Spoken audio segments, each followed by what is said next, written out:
Bueno, Buenos días. disculpen, ¿cómo le va? Disculpen la demora y la ausencia de una semana, pero bueno, me estaba recuperando de una gripe asesina. Vamos a continuar. Lo que habíamos visto la última vez que nos encontramos fue el mundo de las promesas, lo como les había comentado en ese momento, son fundamentales y son el eje central quizás de la cotidianidad de cualquier desarrollador en JavaScript. Hoy lo que vamos a hacer es empezar a aplicarlas un poco en nuestro código de ejemplo. Vamos a ver los distintos casos de uso que suelen tener.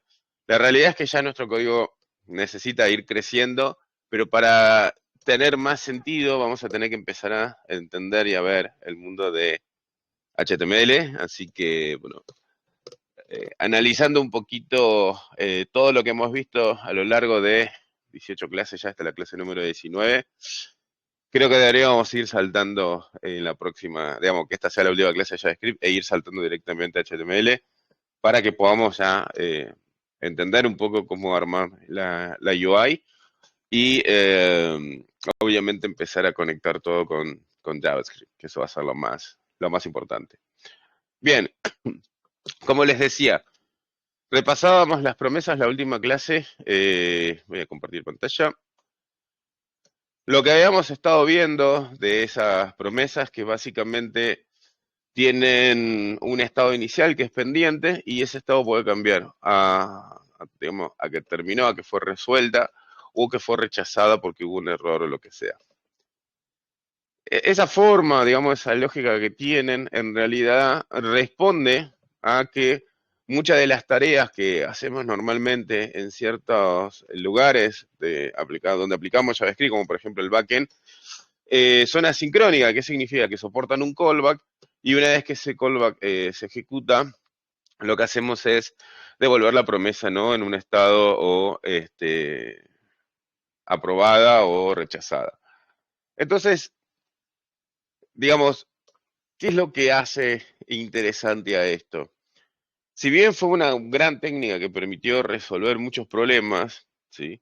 Problemas del tipo, ¿no? De que no tengamos que hacer callbacks anidados, etcétera, etcétera, sino que generamos como wrappers o un código intermedio entre la librería nativa y la implementación.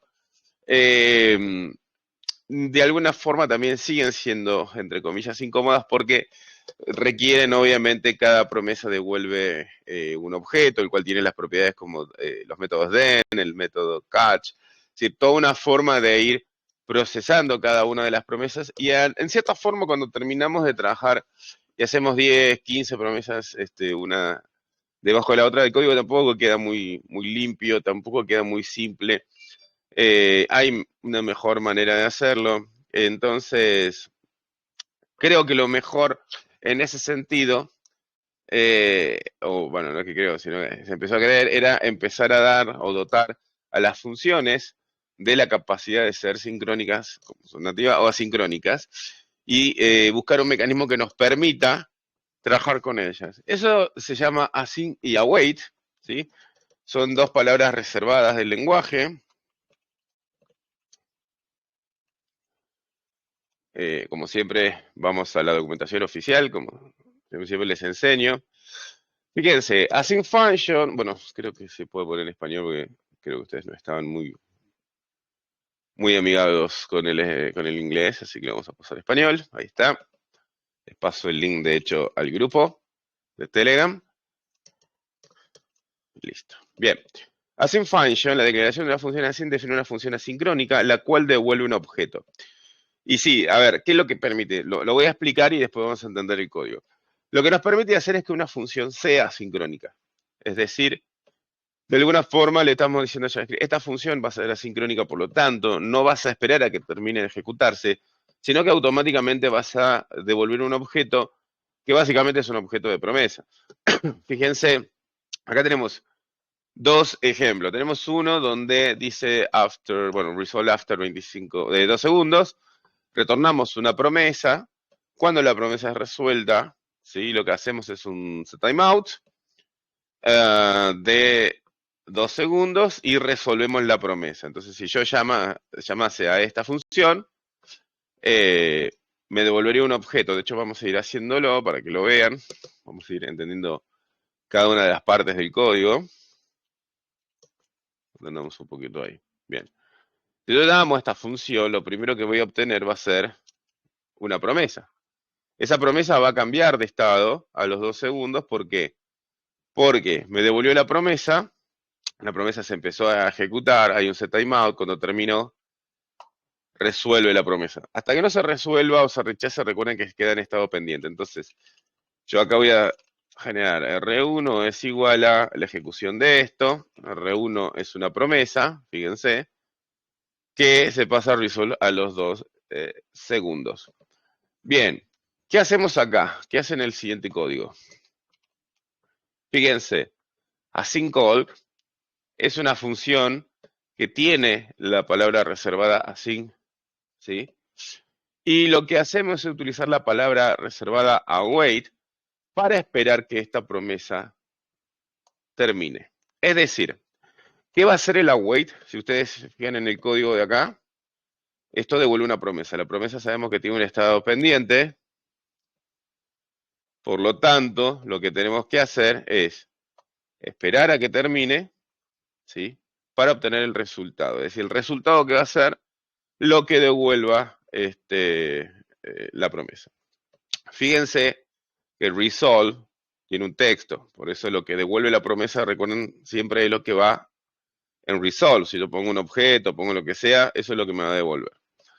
Entonces, async y await son dos instrumentos totalmente, o sea, utilizados constantemente en el día a día, porque casi todo lo que buscamos, si trabajamos en front, trabajamos mucho con side effect. El side effect ya lo vamos a entender, es un concepto que lo vamos a ver más cuando nos metamos en el mundo de React, pero básicamente es todo lo que pasa fuera del el manejo de la UI, ¿no? Llamadas a servidores, operaciones asincrónicas dentro del browser, etcétera. Entonces, es sumamente importante.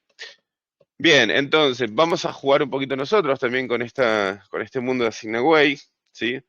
Por ejemplo, si yo digo async function, vamos a crear una función nosotros. Importante, aclaro una cosa. Cuando usamos una función asincrónica, ¿sí? Lo que queremos es adentro, por lo general, ¿para qué la declaramos? Para utilizar await, porque queremos hacer llamadas a funciones que son asincrónicas, que están bajo el patrón de promises, ¿sí? O tienen async, o lo que sea. Yo, por ejemplo, acá lo que voy a hacer es una cosa como esta. Ah, perdón, no le puse el nombre. Sí, vamos a ponerle F1. Bien. Vamos a hacer otra, F2, ¿sí? Bien. Y vamos a hacer una tercera, ¿sí? Llamada high, donde lo que vamos a hacer es respuesta 1 igual a wait de R1, respuesta 2 igual a la wait de R2. Console info, respuesta 1, 2. Ok, voy a llamar a la función, y acá voy a aclarar algo porque siempre me lo preguntan, o se quedan con la duda, que es peor, de si quiero llamar a una función asincrónica, ¿necesito hacer algo? No, no necesitas hacer nada uno, puse uno y ahora corrijo. Podés llamarla directamente, no hace falta que le antepongas await. De hecho, si lo haces no va a funcionar, porque await solo puede ser utilizado dentro de una función asincrónica, ¿sí? Vamos a llamar a high. Bien, fíjense que al ejecutar high obviamente me devuelve una promesa, yo ya lo había explicado a eso, ¿sí? Y me devuelve el hola mundo, obviamente, lo veo en pantalla porque lo que tiene en su body. ¿Qué es lo que está pasando acá, básicamente? Lo que pasa es que F1 es una función asincrónica, F2 también, por ende, lo que puedo hacer es usar await adentro de una función asincrónica con el objetivo de decir, bueno, respuesta 1 va a esperar el resultado de F1, respuesta 2 va a esperar el resultado de F2. Y eso es sumamente útil, porque imagínense que son llamadas a funciones que están haciendo tareas de, no sé, conectarse a una base de datos o tareas de hacer un request al servidor, etc. Entonces es fundamental el uso de async await. ¿Alguna duda hasta ahora? Vamos a lo importante, si alguno tiene una duda.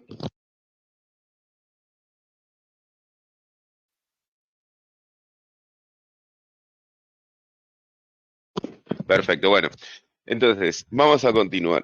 El tema del manejo de las promesas, el tema del manejo de Asign Await, es básicamente el día a día de front y últimamente también, hace un tiempo también de backend. Entonces tenemos que aprender a utilizar y a combinar esto. Imagínense que yo acá no hubiese querido usar una función como high, que es asincrónica, si no lo hubiera querido hacer de la forma tradicional. Hubiera tenido que llamar a F1, ¿sí? Punto .den, la respuesta que me mande, ¿sí? Y ahí es donde empezamos con los problemas, porque ahora esto debería responder, porque yo tengo que concatenar, ¿sí? Ya imagínense, yo lo voy a dejar hasta acá, solo para que ustedes lo vean. Vamos a mostrarles uno directamente, ¿sí? Fíjense ya la diferencia de haber tenido que concatenar, lo va cambiando un poco todo. Si yo hubiese querido ahora llamar a F2, lo que tendría que hacer es lo siguiente. En mi den debería retornar la llamada de F2, pero voy a perder obviamente la referencia eh, de F1, es el res. Ahora te los muestro para que lo entiendan. Vamos a poner acá, res 2. Bien. Entonces, miren lo que pasa. Yo llamo a F1, pongo un den porque necesito decirle, cuando termine la promesa, dame el valor que le pasaron ese resolve, lo muestro en pantalla. Ahora te devuelvo la ejecución de F2. F2 es una promesa. Es una promesa porque es una función asincrónica. Volvemos a lo mismo. Entonces, cuando termina de ejecutar eso, es R2. Ahora, ¿cómo hacía yo para ir pasando la data de acá a acá? Porque en este den la quería disponible. Sí, por ejemplo. Bueno, técnicas infinitas, ya lo sabemos. Declaraba las variables por fuera de todo esto y asignaba los valores. O otra opción que tenemos, vamos a este código. Yo acá estoy retornando el resultado de F2.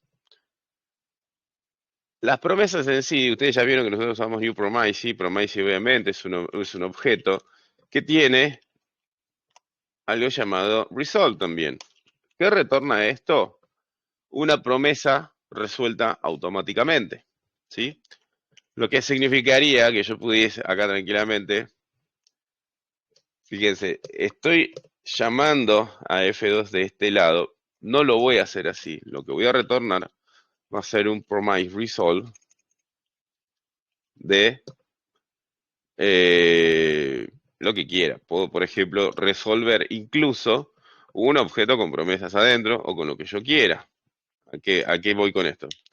Por ejemplo, si yo acá mando a F2, vamos a poner así, me va a llegar para poder ejecutarlo tranquilamente. ¿Sí? Acá como resultado. Recuerden que lo que yo mando en el resolve es lo que yo voy a recibir acá.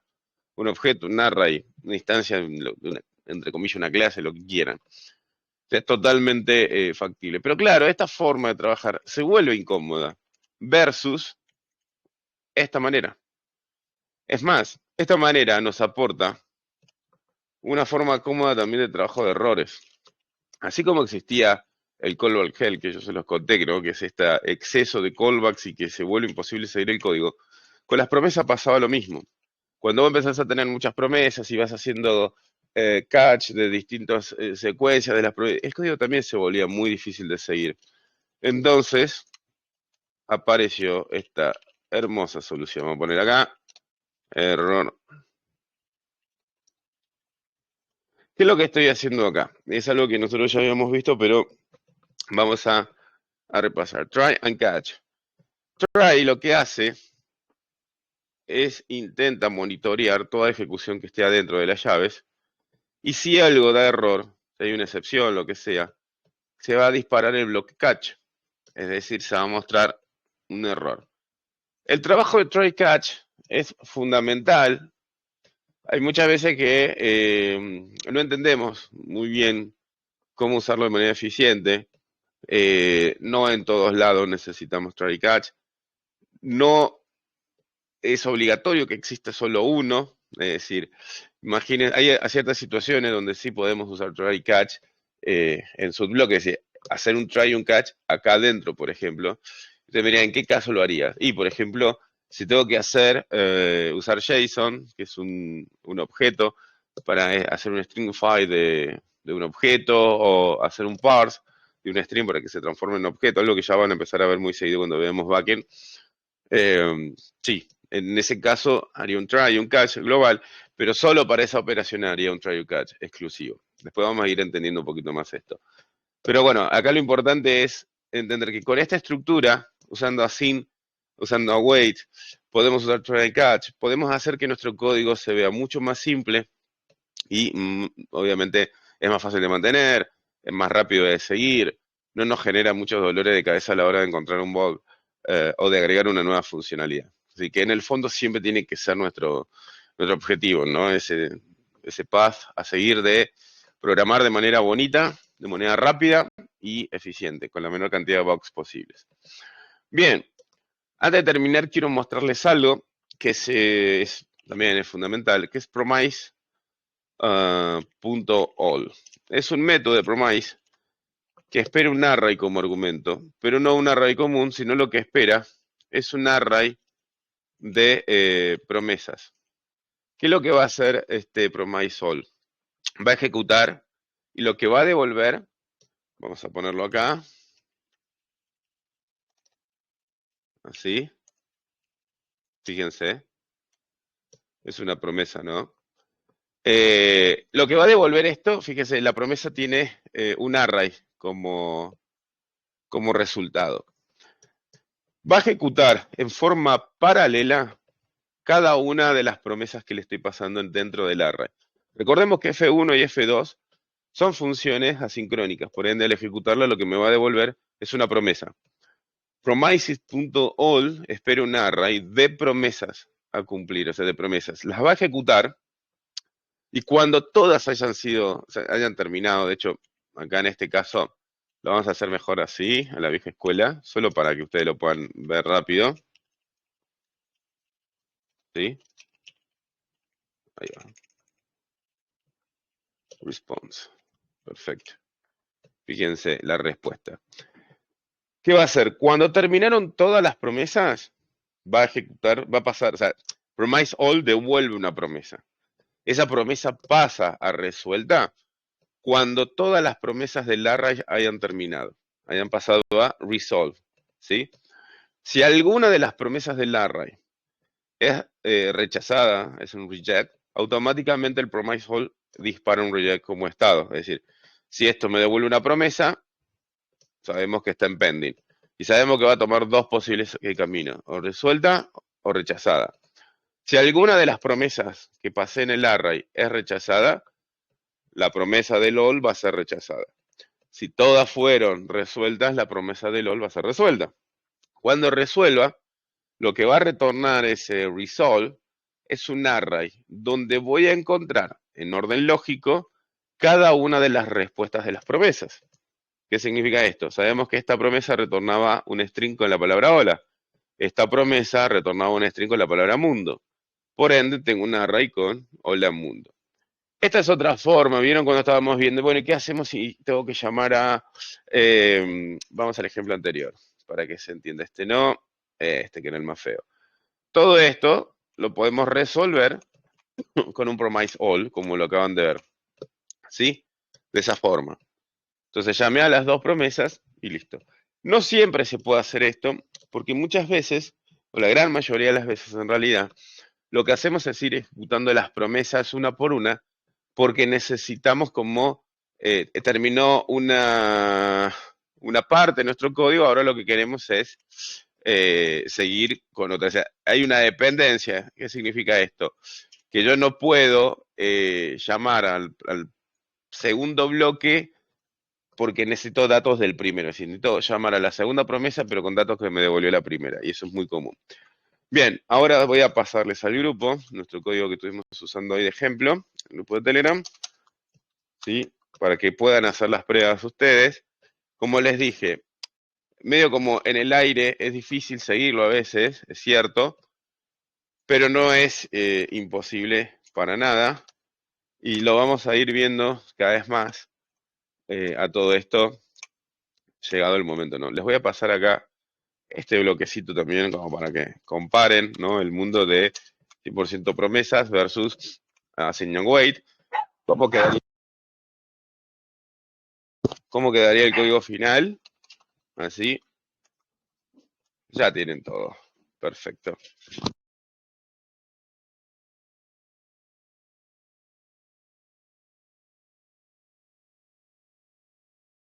Bien. Bueno, ahora el código va a quedar también así como lo subí al grupo en Passbin y con el link dentro de YouTube también. Por hoy ha sido todo. Creo que con esto podemos dar por concluido lo que es la introducción a JavaScript. Hemos pasado por muchísimos temas interesantes. Era necesario obviamente complementar con Assign Await, entender y promises.all.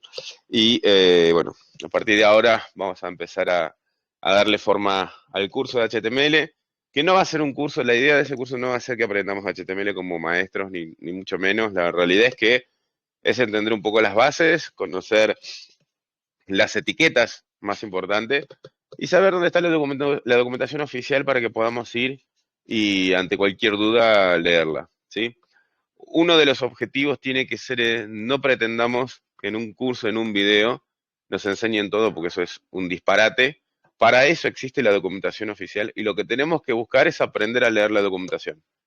Tenemos que aprender a que nos guíen en cómo encontrar la información, no a que nos den en un video o 10 videos o 100 videos que nos agarren etiqueta y nos empiecen a explicar leyendo lo mismo que está en la documentación. No tiene ningún sentido. Esa no es una forma de aprender. Bien, será hasta la próxima clase. Como siempre digo, muchas gracias por estar y seguimos en contacto.